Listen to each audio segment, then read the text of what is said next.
Hello, everyone. Welcome to the conversation with Dr. Joan Coleman and friends. And I'm with my friend Michelle Hi, I'm Michelle underscore Caravella on Instagram. and Megan. Megan Price, Megan P129 and MP Jewelry Appraisal on Insta. And Rita is out today. Let's get into it, ladies. It's National Entrepreneur Day, and you are all entrepreneurs.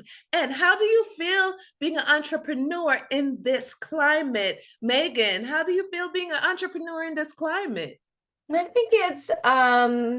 think that there are some really great things and some also really scary things when you know that you have a lot to lose. You know, it's in your hands to be successful and to manage whatever you have built thus far. I think that that is a very stressful thing that could be on your plate every night as an entrepreneur. And, especially in just the normal climate, as you said, you really have to be present and working all of the time with your business. It's not something that you close your computer at 5 p.m. and it's over. It's every day in your life and you're working all of the time because it's yours and you Yeah. care about it. And then no one else will do it, right? It's yours. Right, right. And Michelle, do you agree? Like, how do you manage in this time where everything is social media, everything is so chaotic, people are so mean, some are nice, some are nasty. How do you handle your small business in this time?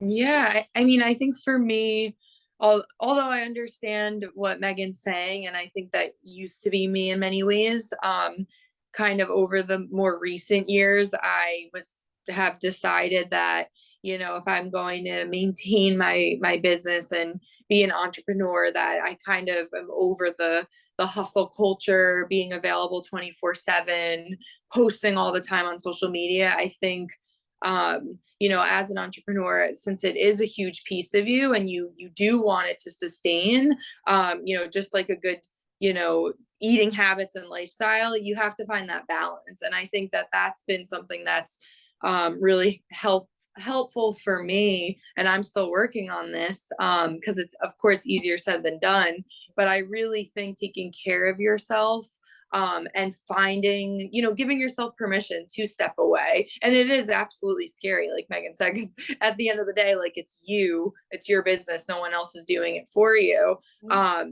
But with personal experiences that I've gone through, there just was no way to maintain that hustle, and allow and have it stress me out all the time. So I think kind of going against the grain and having some of those boundaries, like we said before, has been the way that I'm still standing here with my business. So. And you make a very valid point, because everything you watch, when you try to watch some encouraging thing, you're like, you gotta hustle, you gotta grind, and you're like, well, am I hustling? Am I grinding? Am I doing it right? But then you have to come back. You know your capacity. You know what you can do. If you could stay up all night and be on the internet and posting, then that's good. That's your hustle and grind. But if not, don't beat yourself up because you can't do it. You know what I mean? It's just like a two-edged sword. You this, you're that, you this, you're being pulled, but you have to say, like Michelle said, listen, I'm going to take care of myself. Owning a small business, being an entrepreneur, what do you do when doubts come in? When you're like, oh my God, nobody's liking my post, nobody is giving me the heart, like, am I doing it right? Am I doing enough? How do you handle that, Megan, when you see that, like, you're doing all this work, but you don't even know if you're doing a good work? Really have to trust the process, that what you are doing will eventually make some effect or will eventually, you'll see the fruits of your labor, and I think it's also something that you learn from, right? Maybe that wasn't the right angle. Maybe I need to try something new here.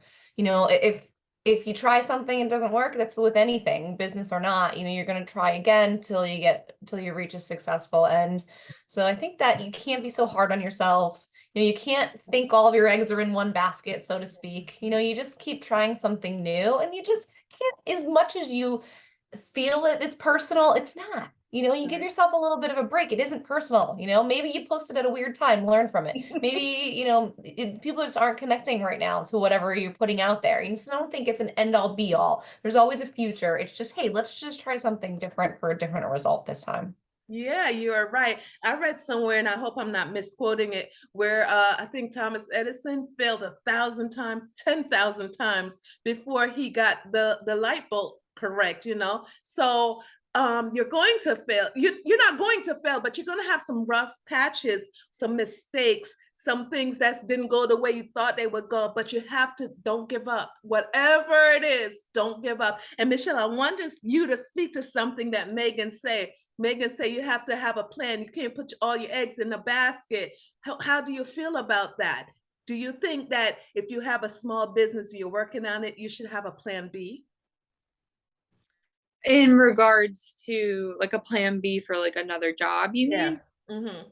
Yeah, I think honestly going back to, taking care of yourself, like I think entrepreneurship can look differently for anyone. So there's no shame if, you're working a 9 to 5 while you're building your business, or if you there's no shame in if don't have a 9 to 5 and you go all in your business. I think it could look like, Yeah. so I don't know so much about a plan B per se. I do know and would say like taking care of you and your financial needs and your financial health and well-being is a part of that. So, if you want to call that a plan B, if the business doesn't work out, then, that's fine. But I would beg to say, like, how can you make it work so you don't need a plan B? So how can you, maybe that looks like having the job or the other source of income while you're building this business or whatever. But yeah, I mean, I know some people say like having a plan B just in case. So whatever you feel comfortable with, I think is what you should go with. Yeah, whatever you feel comfortable with, whatever makes your heart burn, whatever your passion is, go with it. And if you need to supplement your income, don't feel any shame about that. Go, you got to eat, right? We got to Mhm. eat. I love food, right? So you got Mhm. to eat. So never worry about, oh, what are people going to think? That's one of the big problems, right, Megan? We're always worried about what other people think. Help a small business owner, tell them just to let that go. Go ahead, Megan. Yeah, I think you need to let that go. You really do. You need to take care of yourself, just like Michelle said. You need to worry about your own well-being. I mean, I personally, and I'm just putting it out there, I mean, I have a 9 to 5. I have a small business and I'm a fitness instructor and I'm a mom. I'm tired, I really am. But I have to tell you that just like you said, Joan, like you got to chase your passions. And I do that, and I really do chase my passions. However, I think it's so important to have multiple sources of income in case you need one of them at different times. We live in a very unpredictable world, right?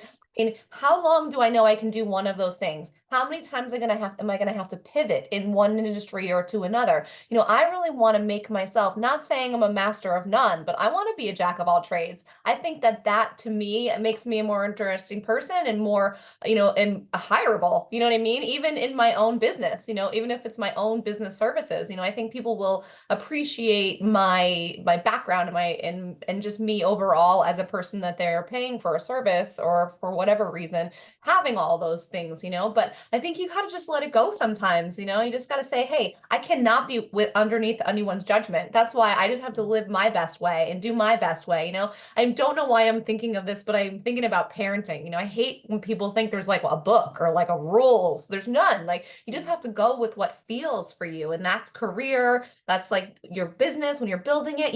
There isn't a certain way. You got to check all the like legal boxes, but after that, you can put your own magic into it. So like be free of the judgment and do it your own way. Yes, put all of the magic into it. Be free. Don't, we let people just stress us out and just make us feel some kind of way. And then we're like, maybe it's not for me. It's for you. If you dreamt it, if you thought about it, if it's in your mind and your heart, it's for you. Try it. Never give up. Nothing beats a failure but a try. Michelle, any last words? Yes, I would say whatever um helps you bring into fruition that thing in the first place that makes you want to be an entrepreneur, I think is so important. So again, that can look, you know, like unique and something you've never seen before. Let go of that judgment from others. Like the only person who needs to you know, judge you is really you against former versions of you, or whatever that saying is. So if you have something on your heart, be courageous, do the thing. I'm sure the world needs it. The world needs it. You know, you can't beat you being you. Don't worry about what other people say. Let it go. You got this. Don't give up on yourself. Do not give up on your dream. Listen, this is the conversation. Put in the box below. If you're an entrepreneur, if you're a small business owner, what keeps you going? What keeps you going? And we'll get back to you. We're here to discuss, okay? I am Dr. Joan Coleman, and I'm with my friend Michelle. Yep, Michelle at Michelle_Caravella on Instagram. And Megan. Megan Price, Megan P129, and MP Jewelry Appraisal on Insta. All right. And we'll see you next time. Bye-bye. Bye.